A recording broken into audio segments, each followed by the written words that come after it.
আমরা হচ্ছে গ্রাফ থেকে বিএফএস ডিএফএস মোট আমরা 6টা সর্টিং বলা যায় বা অ্যালগোরিদম আমরা আর কি দেখব। তো চলো প্রথমে বিএফএস টিএফএস দেখি। তো বিএফএস টিএফএসের এটা আলাদা আলাদা করে লিখবা। আমি একটা পেজের মধ্যে লিখছি যাতে একটু দেখতে সুবিধা হয়। তো আমরা বিএফএসে মেইনলি কী করি, ধরো আমার এই গ্রাফটা দেওয়া আছে, এই গ্রাফের প্রত্যেকটা নোডের আমার কস্ট দেয়া আছে। এখন আমার বলছে যে গ্রাফে যে আমার এসটা হচ্ছে আমার সোর্স এবং জিটা হচ্ছে আমার ডেস্টিনেশন, মানে আমার এস থেকে জিতে এখন যাইতে হবে।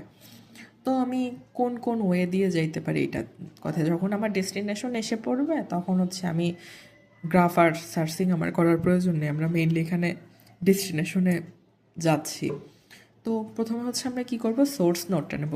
তো আমরা পিএফএসএ হোক আর ডিএফএস হোক সবগুলোতে আমরা লিখবো এইভাবে যে এক্সপান্ড নোড আর নোড লিস্ট। এক্সপান্ড নোডে কি লিখবো, আমরা যে প্রথম নোডটা মানে আমার সোর্স নোড, আমাদের যদি সোর্স নোড মেনশন করা থাকে যে এইটা আমার সোর্স নোড, তাহলে মাস্ট তোমাকে ওই সোর্স নোড থেকে স্টার্ট করতে হবে। তাহলে কি আমার এসটা আমার সোর্স নোড। এখন দেখো লিখলাম যে আমার এসটা হচ্ছে আমার কি সোর্স নোড। এখন এস থেকে কোথায় কোথায় যাওয়া যায়, এতে যাওয়া যায়, বিতে যাওয়া যায়, সিতে যাওয়া যায়। তো নোড লিস্টে গিয়ে আমি কি লিখতেছি, এ বি সি লিখলাম। এরপরে দেখো মেইনলি কি বিএফএসে হচ্ছে এরকম স্ট্যাকের মতো কাজ করে, এই যে এইভাবে স্ট্যাকের মতো কাজ করতেছে। মানে ধরো আমার প্রথমে আগে এ আসছে, এরপরে বি আসছে, এরপরে সি আসছে। তাহলে কি বিএফএসে হচ্ছে মনে করবা লাস্ট ইন ফার্স্ট আউট, যে সবার লাস্টে আসছে ও আগে আউট হবে।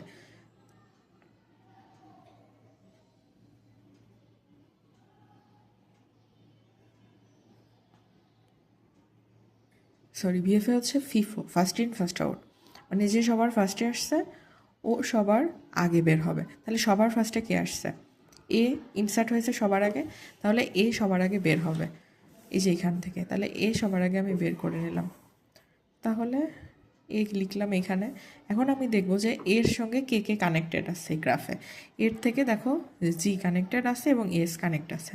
এখন এস তো আমি অলরেডি একবার ভিজিট করে আসছে না, তাহলে এসে তো আর যাওয়ার দরকার নেই।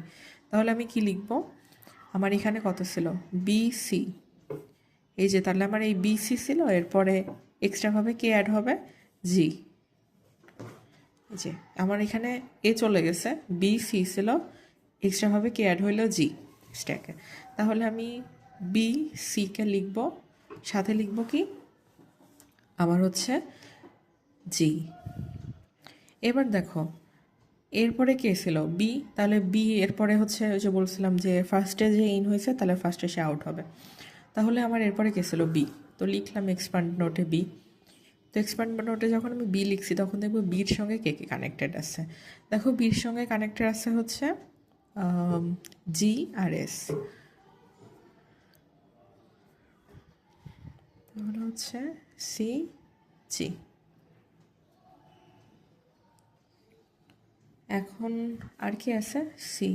তো লিখলাম সি, এরপরে কি আসে, জি। আমরা কিন্তু এখানে কস্ট অ্যানালাইসিস করি নাই, এখানে আমি কস্ট ছাড়াই কোন কোন নোট দিয়ে আমি হচ্ছে লাস্টে মানে আমার যে জি মানে ডেস্টিনেশনে যাইতে পারতেছি এটা আমরা দেখতেছি। যদি কস্ট অ্যানালাইসিস করতে না বলে, যখন আমরা ডেস্টিনেশন পেয়ে যাব ওই পর্যন্ত রেখে দিব। যদি কস্ট অ্যানালাইসিস করতে বলে তখন আমরা ইউসিএস করবো, এটা আমরা একটু পরে দেখতেছি।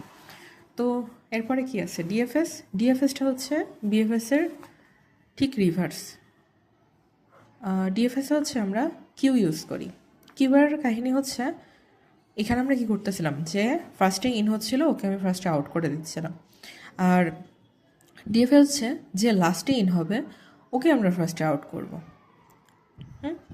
এটাতে হচ্ছে LIFO, last in first out. তো আমরা এখানেও সেম এক্সপান্ড নোটে যাব। আমার প্রথম নোটকে এস লিখলাম, এস। তাহলে আমার নোট লিস্টে কে কে যাবে, নোট লিস্টে যাবে এ বি সি, এ বি সি। তো লিখলাম এখানে এ বি আর সি। এখন দেখো লাস্টে কে ইন হয়েছে, সি, তাই না? তাহলে আমি সিটাকে ফার্স্টে আউট করব, লিখলাম সি। সি এর সঙ্গে কে কে কানেক্টেড আছে দেখো, সি এর সঙ্গে জি কানেক্টেড আছে, তাই না? তাহলে এখানে কে অ্যাড হবে? জি অ্যাড হবে। তো লিখলাম এ বি জি। তো এই যে আমার জি এসে পড়ছে, তাই না? এখন কি এক্সপার্ট নোট, মানে আমার জিতেই তো আমি চলে আসছি, জিটাই তো আমার লাস্টের ডেস্টিনেশন ছিল। সো আমি একবারে জাস্ট এখানে এক্সপার্ট নোটে জি লিখে, যে আমার এখানে আসলে জি যখন চলে আসছে তখন আর আসলে না লিখলেও চলে, এ বি লিখলেও হবে, কারণ জি থেকে তো আর কোথাও যায়নি, জি তো আমার ডেস্টিনেশন। এখন আমি পাইছি বিএফএস, পাইছি ডিএফএস, পাইছি। এখন আমরা যদি এখানে ইউসিএস করতে বলে, ইউসিএস, ইউসিএসে আমরা কি কাজ করি? ইউসিএসে জাস্ট আমরা কস্ট অ্যানালাইসিস করি, যে কোন রুটে আমার কস্টটা কম লাগতেছে। তো দেখো এখানেও আমরা এক্সপান্ড নোট করব,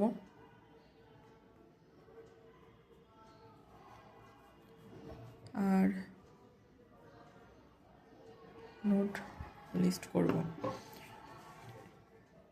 তো এখানে দেখো যদি আমরা বিএফএসে কস্ট অ্যানালাইসিস করি, বিএফএসের ক্ষেত্রে, আচ্ছা দেখো ইউসিএসে আমরা কস্ট অ্যানালাইসিস করি, যে কোন রুটে গেলে আমার সবচেয়ে কস্ট কম আসবে। তো দেখো এখানে হচ্ছে আমার ফার্স্টের নোট কত? এস, তাই না? এখন আমরা নোট লিস্টে লিখব এস জিরো। কেন জিরো? দেখো আমরা নোট লিস্টে লিখি এইভাবে যখন কস্ট অ্যানালাইসিস করতেছি, মানে এস থেকে এস এর নিজের কাছে নিজে যাইতে, বা যে ও এখান থেকে কোন জায়গায় যাইতেছে, তো এস থেকে নিশ্চয়ই এস জিরোতেই যাচ্ছে, মানে এসে যাচ্ছে, তার মানে কি ওর কস্ট জিরো, নিজের থেকে নিজের কাছে কস্ট হচ্ছে জিরো। লিখলাম এস জিরো। এখন এস জিরোটা আমার এক্সপান্ডেড নোট, লিখলাম এস জিরো। এখন আমি নোট লিস্ট করব যে এস জিরো থেকে বাকি জায়গায় যাইতে কি, মানে ওর কানেক্টেড গুলাই যাইতে কত করে কস্ট লাগতেছে। দেখো এতে যাইতে লাগতেছে কত? ওয়ান না? তাহলে এর মাথার উপরে লিখবো ওয়ান। বিতে যাইতে লাগতেছে কত? 5। বি এর উপরে লিখবো 5। সিতে যাইতে লাগতেছে কত? 15। লিখলাম সি 15। এখন আমরা একে এক্সপান্ড করব। কেন করব? কারণ এর সবচেয়ে কস্ট কম। লিখলাম এ ওয়ান। আচ্ছা এখানে যদি কোনো কারণে এই কি বলে ভ্যালুগুলো হচ্ছে সাজানো না থাকে, যেমন এখানে কিন্তু সাজানো আছে 1, 5, 15, তাহলে এই জন্য আমাকে আর সাজায় নেওয়া লাগে না, এটার মানে এখনই সাজানো ছিল। যদি কোনো কারণে সাজানো না থাকে সাজায় নিয়ে তারপরে লিখবো। সাজানো বলতে হচ্ছে এই যে এইভাবে ছোট থেকে বড় আকারে। তো লিখলাম এ ওয়ান। এখন এ ওয়ান থেকে এই যে আমার যাইতে, মানে এ ওয়ানের সঙ্গে কানেক্টেড কে কে আসছে দেখো, শুধু জি আছে আর এস আছে, তাই না? এখন তাহলে জিতে যাওয়ার জন্য আমার কস্ট কত লাগবে? দেখো এ থেকে জিতে যাইতে লাগতেছে কত? 10। আর এস থেকে এ তো একবার আসছে, এই যে এস থেকে একবার আসছে না, এই যে এস জিরো থেকে এ, এর মান কত? 1। তাহলে এ থেকে জিতে যাইতে আমার 10, আর এস থেকে এতে যাইতে কত? আমার 1, তাই না? তাহলে আমি যখন এ থেকে জিতে যাচ্ছি তখন কি আমি প্রিভিয়াসলি কি এস থেকে এও একটা ভিজিট করে আসছি না? তাহলে আমার এই একও তো আছে, এই কস্টের সঙ্গে যোগ হবে। তাহলে এস থেকে এ, এ থেকে জি, তাহলে কি 10 আর 1, 11। তাহলে এখন আমার এর মান কত আসবে? এর মান আসবে হচ্ছে 11, বি এর মান আসবে আমার 5, সি এর মান আসবে আমার 15। এখন দেখো সংখ্যাগুলো যে বলছিলাম যে চেঞ্জ হয়ে যায়, তাহলে আমি সাজাই নিব বি 5, এ 11, সি 15। তো এখানে আমার সবচেয়ে ছোটোকে বি 5, লিখলাম বি 5। এবার বি 5 থেকে আমরা দেখবো যে কোথায় কোথায় যাওয়া যায়। বি 5 থেকে দেখো জি কানেক্টেড। এখন প্রিভিয়াসলি কি এস থেকে বিতে গেছে না? তাহলে এস থেকে বিতে যাইতে লাগছিল কত? 5, এবং বি থেকে জিতে যাইতে লাগতেছে কত? 5। তাহলে 5 আর 5 কত? 10, তাই না? তাহলে জি এর উপরে যাবে কত? 10। জি এর উপরে 10, এ 11, সি 15। এখন দেখো জি, জি 10 সবচেয়ে কম ভ্যালু না, মানে সবচেয়ে কম মান না? নিলাম জি 10। দেখো জি 10 থেকে আমার হচ্ছে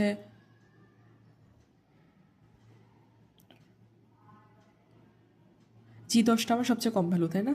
এখন জি থেকে কোথায় কোথায় যাও, জি থেকে আমার আর আসলে যাওয়ার কোথাও দরকার নেই, তাই না? তাহলে আমার G10টাই হচ্ছে আমার সবচেয়ে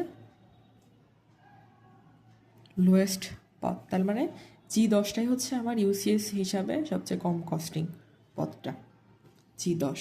তো এই পর্যন্ত করলেই হবে।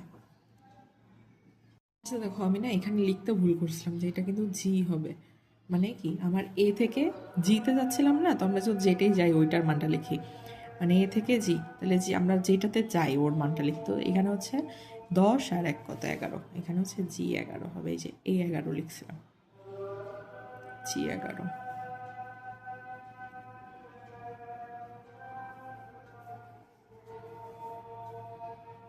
এরপর আমরা দেখব হচ্ছে আইডিএস। আইডিএসের জন্য মনে রাখবা যে এটা হচ্ছে লেভেল অনুযায়ী কাজ করে এবং হচ্ছে লেভেলের সঙ্গে একটা গোল না পাওয়া পর্যন্ত ও হচ্ছে কাজ করতে থাকে। মানে ধরো আমার এখানে A B C D E G F K L দেয়া আছে। এখন আমাকে ধরো বলে দিছে যে আমার জিটা হচ্ছে গোল নোড, আমার জি হচ্ছে আমার গোল নোড। তো জি না পাওয়া পর্যন্ত ও কাজ করবে। তো আমি ধরো প্রত্যেকটাকে একটা লেভেলে মার্ক করলাম যে এটা আমার L0, এটা আমার L1, এটা আমার L2। তো তাহলে কি আমার 3টা লেভেল না, L0, L1, L2। তো আমার L0 লেভেলে কি আছে, শুধু এ আছে না, একটাই নোড আছে, লিখলাম একটা নোড। এবার কি আমার লেভেল 1, লেভেল 1-এ কি আছে, বি সি ডি এফ। তাহলে আমার প্রথমে কি লেভেল 1-এর এ, তারপরে হচ্ছে সি, তারপরে হচ্ছে এই যে এ, এরপরে সি, সির পরে বি, তারপরে এফ। এবার দেখো লেভেল 2-তে কি এ সি, সি থেকে আবার কি ডি, তাই না? এ সি, সি থেকে ডি, তারপরে কি বি ই ই আর এফ জি, এফ জি। এখন দেখো আমি কিন্তু জি এখানে পেয়ে গেছি, আমার অলরেডি গোল নোট পেয়ে গেছি। তাহলে কি আমার এই পর্যন্ত করে রাখলেই হবে। তারপর আমাদের আর একটা আছে, সেটা হচ্ছে ডিএলএস। এবার ডিএলএস এর কাজ হচ্ছে সেম আইডিএস এর মতোই। সে আইডিএসে কি একটা গোল নোট থাকে, তাই না? আর ডিএলএস হচ্ছে লেভেলটাকে আমার ফিক্সড করে দেয়। ধরো যদি বলে যে লেভেল 2 পর্যন্ত আমার ফিক্সড, তাহলে কি আমার জাস্ট, বা ধরো যদি এখানে যদি বলে শুধু লেভেল 1 পর্যন্ত ফিক্সড, আমি লেভেল 1 পর্যন্ত যাব, তাহলে আমার আনসার কী হইতো, লেভেল 0-র ক্ষেত্রে কি এ, আর লেভেল 1-এর ক্ষেত্রে কি এ সি বি এফ। তাহলে এইটুকুই আমার আনসার হয়ে যেত যে আমার ডিএলএস এর ক্ষেত্রে আনসার আসতো কত, এ সি বি আর এফ। ডিএলএস এর ক্ষেত্রে এটা আনসার আসতো। মানে আমার জাস্ট ধরো বলছে যে লেভেল ফিক্সড করে দিছে যে আমার লেভেল 1 পর্যন্ত যাবে, তাইলে এরকম। এখন এই টোটাল হচ্ছে আমাদের এই ছয়টা ম্যাম আমাদের করাইছেন। তো সিটিতে আসলে এই 6টা বললেই হবে। এখন আমরা যদি কিছু থিওরিটিক্যাল কোশ্চেন দেখি, তো আমাদের বেসিক কোশ্চেন আসতে পারে যে অ্যাপ্লিকেশন অফ এআই, এর অ্যাপ্লিকেশনগুলো কোন কোন জায়গাতে। তো ডেটা অ্যানালাইসিসে আমরা জানি যে এআই সবচেয়ে বেশি অ্যাপ্লিকেশন হয়, মেডিকেল সেগমেন্টেও হয়। আমরা ওয়েদার ফরকাস্টে দিতে পারি, এটা হচ্ছে নিজের ইচ্ছা মতো মানে রিলেটেড করে, এটা থিওরিটিক্যাল একটা হয়তো 1 থেকে 1.5 মার্কের কোনো কোশ্চেন আসতে পারে। এরপরে ছিল হচ্ছে ব্রাঞ্চেস অফ এআই, এআই এর ব্রাঞ্চসগুলো কী কী। তো চলো এআই এর ব্রাঞ্চসগুলো দেখি। সেটা হচ্ছে machine learning, NLP, computer vision, expert system, search planning বা logical based planning, generic algorithm, আর হচ্ছে হিউরিস্টিক অ্যাপ্রোচ। হ্যাঁ, এরপরে হচ্ছে যদি বলে যে এআই এর গোল কি, এআই এর গোলটা হচ্ছে অ্যাক্ট অথবা থিঙ্ক র্যাশনালি, আর একটা কি অ্যাক্ট লাইক হিউম্যান। মানে আমরা কি এআইটা অনেকটা কি মানুষের মতো চিন্তা করতে পারে না, মানুষের মতো কাজ করতে, মানে হয়তো সে সরাসরি কাজ করতেছে না, বাট কি সে তো থিঙ্কিংটা করতেছে, অ্যাক্টস লাইক হিউম্যান। হিউম্যান কি মানে হিউম্যান হচ্ছে থিঙ্ক করতে পারে, এই জন্য বলা হয় হচ্ছে অ্যাক্টস লাইক হিউম্যান। এরপরে হচ্ছে আরেকটা ইম্পর্টেন্ট আছে, সেটা হচ্ছে weak AI versus strong AI. এটা একটা পড়তে পারো। আরেকটা হচ্ছে PEAS। এখন এই PEAS এটা বেশ ইম্পর্ট্যান্ট। এটা হচ্ছে AI এজেন্টের একটা পার্ট। তো পিতে বোঝায় হচ্ছে পারফরমেন্স, ইতে এনভায়রনমেন্ট, এতে অ্যাকচুয়েটার, এসতে সেন্সর। হ্যাঁ, তো চলো এইগুলা থেকে আমাদের হচ্ছে কিছু অ্যানালিটিক্যাল কোশ্চিন হয়। অ্যানালিটিক্যাল কোশ্চেন বলতে হয় একটা সিনারিও দেওয়া থাকে, সিনারিও দেখে আমাদেরকে সিলেক্ট করতে হয় যে পারফরমেন্স কী হবে, এনভায়রনমেন্টে কী যাবে, অ্যাকচুয়েটরে কী যাবে, সেন্সরে কী যাবে। যেমন ধরো এখানে আমাদের সিনারিও দেয়া নেই, বাট আমাদের একটা নাম বলে দিয়েছিলেন ম্যাম যে অনলাইন মুভি রেকমেন্ডেশন সিস্টেম। এখন অনলাইন মুভি রেকমেন্ডেশন সিস্টেমের ক্ষেত্রে পারফরমেন্সটা কি, মানে আমরা পারফরমেন্স অ্যাজ এ পারসন কী চাই। অবশ্যই আমরা চাই যে আমরা যেহেতু অনলাইনে, তাহলে আমরা এইচডি কোয়ালিটি চাই, তাই না? তো লিখলাম এইচডি, এটা নিজের ইচ্ছা মতো লিখবা। অবশ্যই রিলেটেড হইতে হবে, মানে রেলেভেন্ট না হইলে পরে ম্যাম বলছেন মার্ক দিবে না।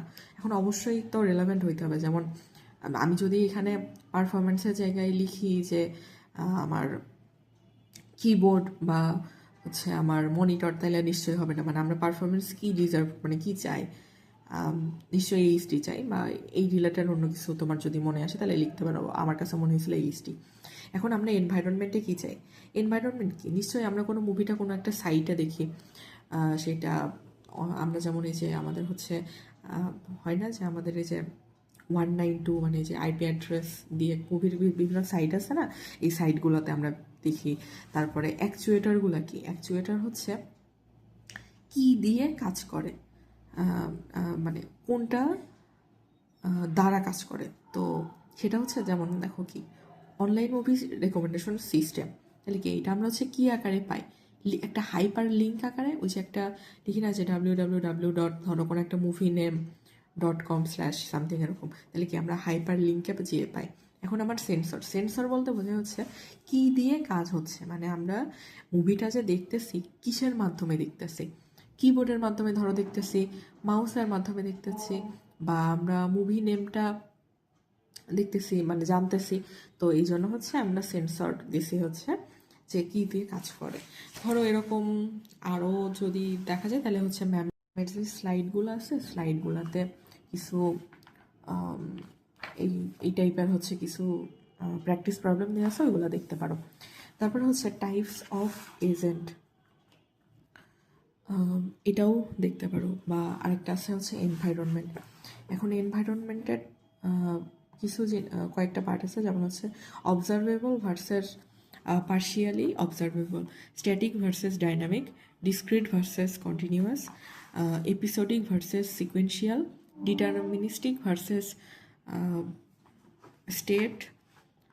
স্ট্র্যাটেজিক, তারপর হচ্ছে single agent versus multiple agent. আর এজেন্টের যে টাইপস আছে সেটা হচ্ছে 4টা টাইপস। একটা হচ্ছে সিম্পল রিফ্লেক্স এজেন্ট, এখানে কি সিম্পল টাস্ক নিয়ে কাজ করে। আরেকটা কি মডেল বেসড রিফ্লেক্স এজেন্ট, এখানে হচ্ছে এনভায়রনমেন্টে কিছু আমরা মানে এনভায়রনমেন্টে কিছু ট্র্যাক করে কোনো কিছু, এরকম কিছু দেখলে আমরা হচ্ছে মডেল বেসড রিফ্লেক্স এজেন্ট বলবো। তারপরে গোল বেসড এজেন্ট, এটা তো আমরা দেখেই বুঝতেছি কোনো গোল থাকবে। আর ইউটিলিটি বেসড এজেন্ট বলতে ইউটিলিটি মানে সবচেয়ে বেস্ট কোন ওয়েতে আমরা ইউজ করতে পারি এজেন্টটাকে, সেটা হচ্ছে আমার ইউটিলিটি বেসড এজেন্ট। তারপরে আরও কিছু থিওরিটিক্যাল কোশ্চেন আছে, যেমন হচ্ছে কোনো একটা সিস্টেমের কোনো একটা প্রবলেম সলভ করতে আমরা কি করি। প্রথমে আমরা প্রবলেমটাকে ডিফাইন করি, এরপরে প্রবলেমটাকে কি অ্যানালাইজ করি, তারপরে প্রবলেমটা নলেজটাকে আমরা কি আইসোলেট করি যেটা আমার এবং কোনো একটা স্পেসিফিক টাস্ক আমরা খুঁজে বের করি যেটা আমার ওই প্রবলেমটাকে সলভ করতে প্রয়োজনীয় লাগবে, তাই না? তারপরে হচ্ছে কি করি আমরা, choose the best problem solving technology, মানে আমরা সবচেয়ে বেস্ট প্রবলেম সলভ, এখন একটা প্রবলেম সলভ করতে কি আমরা অনেকগুলো টেকনোলজি আসতে পারে, তার মধ্যে কোনটা বেস্ট আমরা আগে এটাকে চুজ করব এবং তারপরে কি সেটা অ্যাপ্লাই করব।